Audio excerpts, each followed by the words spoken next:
കർക്കിടക 1 ദക്ഷിണായനാണ്. അപ്പോൾ ദക്ഷിണായനത്തിൽ നമുക്ക് എന്താണ് കർക്കിടക മാസത്തിൽ ചെയ്യേണ്ടതാണ്? കർക്കിടക മാസം 1-ാം തീയതി ദക്ഷിണായനം ആരംഭിക്കും. ഉത്തരായനം കഴിഞ്ഞ് ദക്ഷിണായന ആരംഭമാണ്. അപ്പം മകരം 1-ാം തീയതിയാണ് ഉത്തരായണ ആരംഭം വരിക. അപ്പോൾ മകരം മുതൽ ഉത്തരായണം ആരംഭിച്ചു കഴിഞ്ഞാൽ കർക്കിടക മാസം വരെ ഉത്തരായന കാലം, അത് കഴിഞ്ഞാൽ ദക്ഷിണായന കാലത്തിലേക്ക് വരും. അപ്പോൾ ദക്ഷിണായനവും ഉത്തരായനവും എന്ന് പറഞ്ഞു കഴിഞ്ഞാൽ ഉത്തരായന കാലത്താണ് യോഗികളൊക്കെ പ്രധാനപ്പെട്ട കാലം. അതുകൊണ്ടാണ് ഉത്തരായന കാലം പ്രതീക്ഷിച്ചിട്ടാണ് യോഗികൾ ഈ ലോകം വിട്ടുപോകുക. ഭീഷ്മപിതാമഹൻ ഉത്തരായന കാലം കാത്തുനിന്നു എന്ന് മഹാഭാരതം എടുത്തു പറയും. ദക്ഷിണായന കാലമാണ് മറ്റൊരു തരത്തിൽ. ഉത്തരായന കാലത്തിൽ യോഗികൾക്ക് പ്രാധാന്യമാണ്, പക്ഷേ ദക്ഷിണായന കാലത്തിലാണ് സാധാരണ ഗൃഹസ്ഥന്മാർക്ക് പ്രാധാന്യം എന്നാണ്. അതുകൊണ്ട് കർമ്മങ്ങളൊക്കെ നടത്താനായിട്ട് ഏറ്റവും പറ്റിയ കാലം ദക്ഷിണായന കാലമാണെന്നാണ്. സൂര്യൻ ദക്ഷിണാർദ്ധഗോളത്തിലേക്ക് അങ്ങനെ മാറി വരുന്ന സമയമാണ്. ഉത്തരാർദ്ധഗോളത്തിൽ നിന്ന് ദക്ഷിണാർദ്ധഗോളത്തിലേക്ക് സൂര്യൻ ഇങ്ങനെ പ്രവേശിക്കുമ്പോഴാണ് കർമ്മങ്ങൾക്ക് പറ്റിയതായിരിക്കുന്ന കാലം. അപ്പോൾ ദക്ഷിണഭാഗത്തേക്ക് ദക്ഷിണാർദ്ധഗോളത്തിലേക്ക് സൂര്യരശ്മികൾ ഇങ്ങനെ കൂടുതൽ പതിക്കും. അപ്പോൾ ആ സമയത്ത് കർമ്മങ്ങൾ ചെയ്യാൻ പറ്റിയതായിരിക്കുന്ന കാലം അതാണ്. അത് പ്രത്യേകിച്ച് പിതൃസംബന്ധിയായിരിക്കുന്ന കർമ്മങ്ങൾക്ക് പ്രാധാന്യം കൂടുകയും ചെയ്യും. അപ്പോൾ കർക്കിടക മാസത്തിൽ ദക്ഷിണായന ആരംഭത്തിലാണ് കർക്കിടക വാവ് വരുന്നത്. കർക്കിടക വാവാണ് പിതൃക്കൾക്ക് ഏറ്റവും ശ്രേഷ്ഠമായിരിക്കുന്ന കാര്യങ്ങൾ. പിന്നീട് കർക്കിടക മാസത്തിൽ ഏറ്റവും കൂടുതൽ ദക്ഷിണായന കാലത്താണ് ദേവതാമാർക്ക് ആരാധന നമുക്ക് ചെയ്യാനായിട്ട് പറ്റിയതായിരിക്കുന്ന സമയം. പ്രത്യേകിച്ച് ഗണപതി തുടങ്ങിയിരിക്കുന്ന ദേവന്മാർക്ക്. അതാണ് കർക്കിടക മാസത്തിലെ ഗണപതി ഹോമം വരാനുള്ള കാരണം അതാണ്.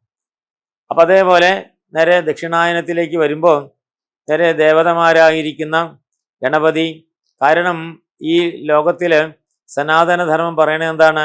സനാതനധർമ്മം പറയണത് 5 ദേവന്മാരെയാണ് നമ്മൾ നിത്യേന സ്മരിക്കേണ്ടതെന്നാണ് പറയുന്നത്. അപ്പോൾ പഞ്ചദേവാനുസാരിണം എന്നാണ് വേദങ്ങളൊക്കെ പറയുക. അത് എന്താണ്? ആദിത്യൻ, അംബികാം, വിഷ്ണു, ഗണനാഥം, മഹേശ്വരം. അതാണ് ഒറ്റ സൂത്രവാക്യം എന്ന് പറയും.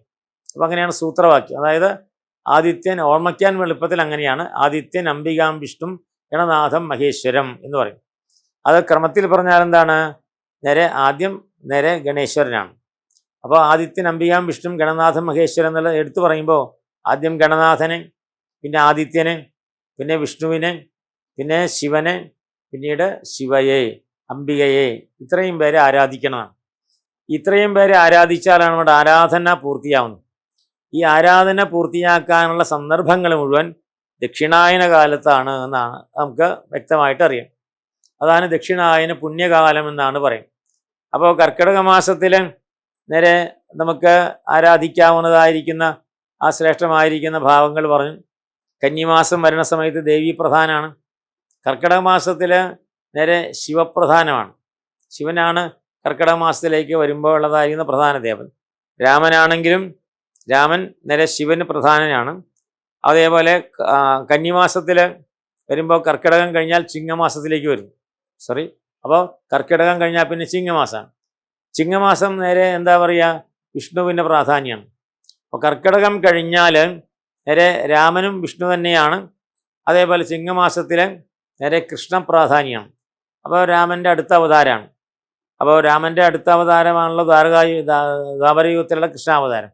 അതാണ് അഷ്ടമി രോഹിണി ചിങ്ങമാസത്തിലാണ്. അപ്പോൾ അത് ആ കൃഷ്ണ ആരാധനയ്ക്ക് പറ്റിയതായിരിക്കുന്ന സമയം. കന്നിമാസത്തിലാണ് ദേവിക്ക് പ്രാധാന്യം.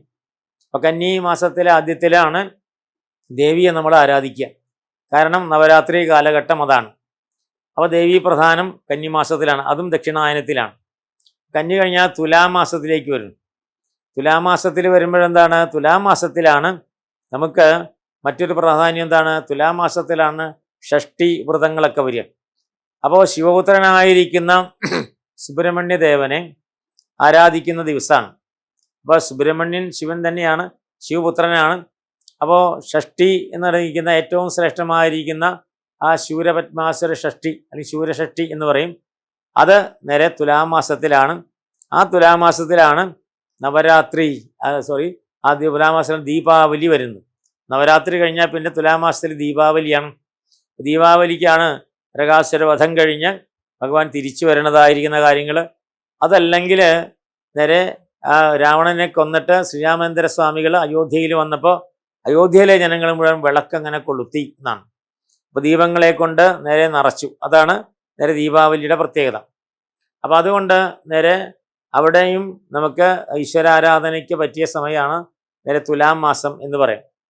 പിന്നെ വൃശ്ചികത്തിലേക്ക് വരുന്ന സമയത്ത് എന്താണ് വൃശ്ചിക മാസം എന്ന് പറഞ്ഞു കഴിഞ്ഞാൽ വൃശ്ചികത്തിൽ നേരെ വൈഷ്ണവം അതേപോലെ ശൈവം ഇത് രണ്ടും ചേർന്നതായിരിക്കുന്ന ഭാവമാണ്.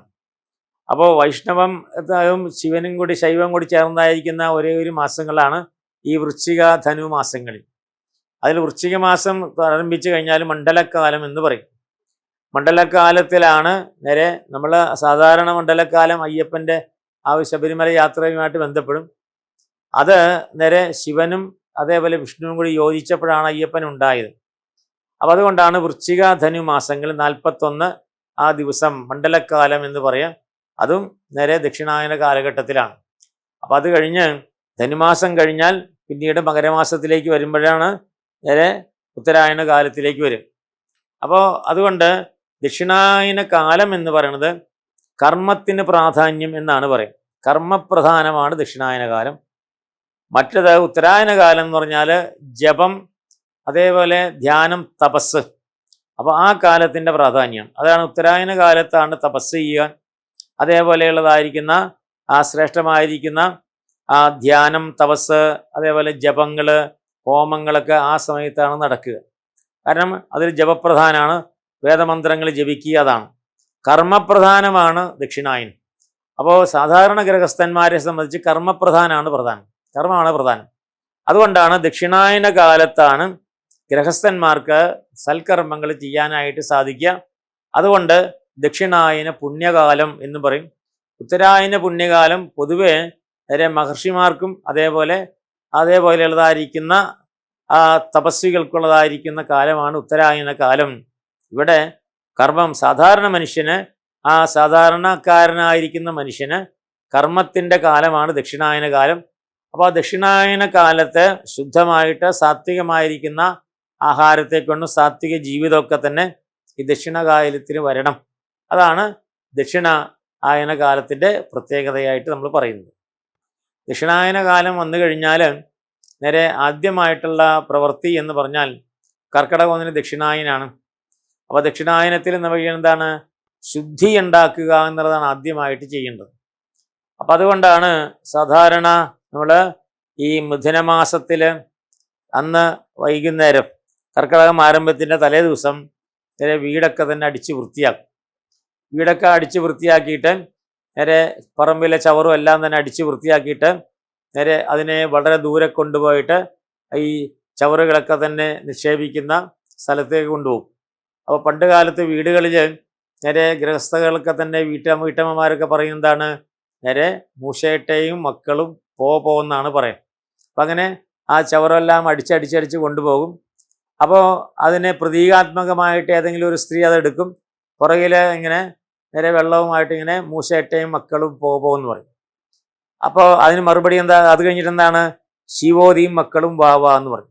അപ്പോൾ അതുകൊണ്ട് കളഞ്ഞ് നേരെ കുളിച്ച് ശുദ്ധമായിട്ട് ശിവോതി വെച്ചാൽ ശ്രീ പാർവതി.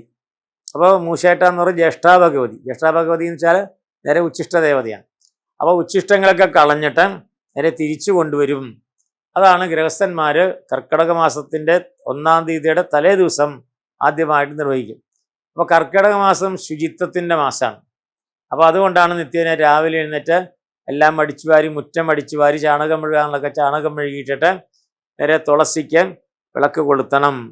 അത് കഴിഞ്ഞിട്ട് നേരെ ഗൃഹത്തിൽ നേരെ വിളക്ക് വെച്ചിട്ട് രാമനാമം ജപിക്കണം. അപ്പോൾ ശുചിത്വത്തിൻ്റെ മാസമാണ് കർക്കിടക മാസം, ശുചിമാസമാണ് കർക്കിടക മാസം എന്ന് പറയും. അതേപോലെ ആ അടുക്കള ഇതെല്ലാം തന്നെ കഴിയുന്നത്രയും കർക്കിടക മാസത്തിൽ ചെയ്യേണ്ടതാണ്, നമ്മൾ സാത്വിക ആഹാരം കഴിക്കണമെന്നാണ്.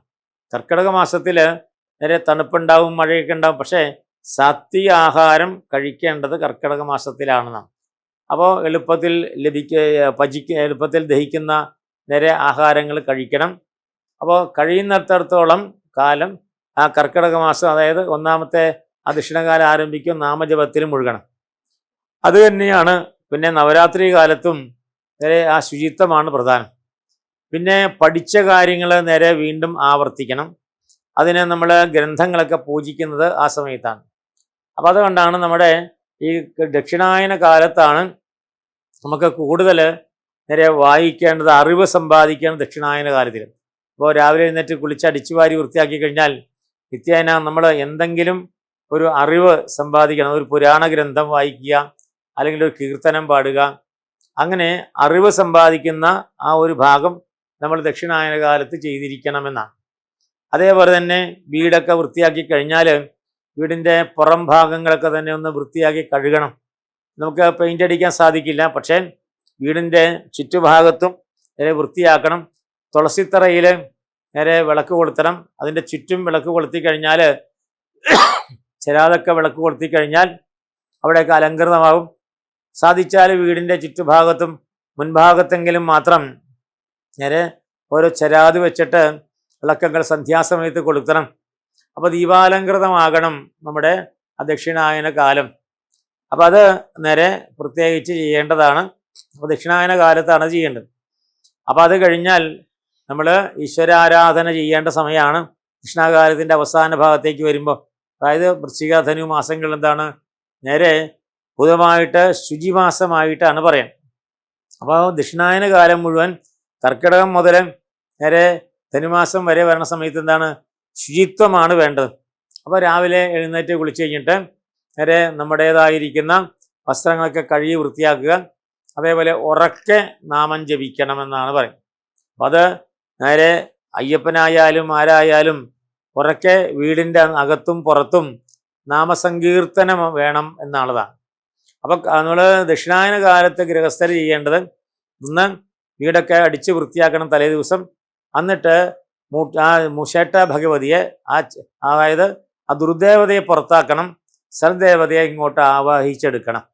അതിൻ്റെ പ്രതീകമായിട്ടാണ് നമ്മൾ വിളക്കത്ത് പുസ്തകങ്ങളൊക്കെ വയ്ക്കുക. പിന്നീട് ആ വെച്ച പുസ്തകങ്ങളൊക്കെ തന്നെ ആരാധിക്കണം. അപ്പോൾ ആരാധിക്കാനായിട്ടാണ് പൂജയ്ക്ക് വയ്ക്കുക.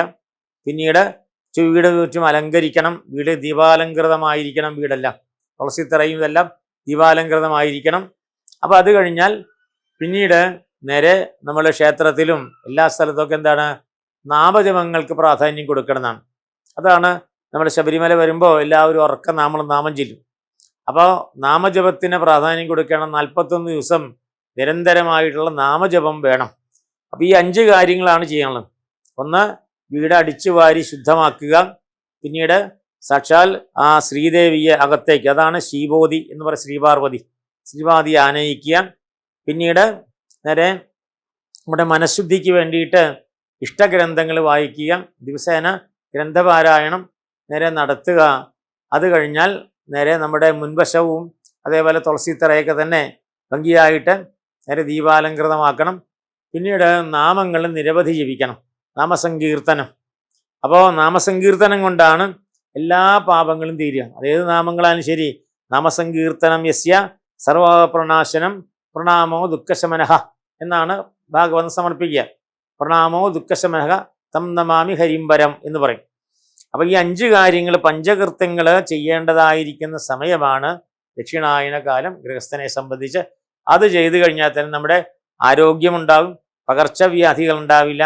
കാരണം ദക്ഷിണായന കാലത്താണ് പകർച്ചവ്യാധികൾ വരിക. ഈ ധാരാളം കൊതുകുകൾ വരും, കൊതുകുകളെ കൊണ്ടുള്ളതായിരിക്കുന്നത്. അതേപോലെ ചിലതായിരിക്കുന്ന അയഴജന്തുക്കൾ കയറി വരും, അതേ കൊണ്ടുള്ള അസുഖങ്ങൾ, അന്തരീക്ഷത്തിലും മലിനീകരണം കൊണ്ടുള്ളതായിരിക്കുന്ന അസുഖങ്ങൾ, ചുമ, അതേപോലെ തന്നെ ധാരാളം രോഗങ്ങൾ വരും. അപ്പോൾ ഈ രോഗങ്ങൾ ഇല്ലാതാകും, നമ്മുടെ ജീവിതം സന്തുഷ്ടമായിട്ട് തീരും. പൂർണ്ണ ആരോഗ്യവാനായിട്ട് ജീവിക്കുകയാണെങ്കിൽ ഈ പഞ്ചശീലങ്ങൾ നമ്മൾ ദക്ഷിണായനത്തിൽ സ്വീകരിക്കണം. അതാണ് ദക്ഷിണായന കാലത്തിൻ്റെ പ്രത്യേകതയായിട്ട് നമുക്ക് പറയാനുള്ളത്.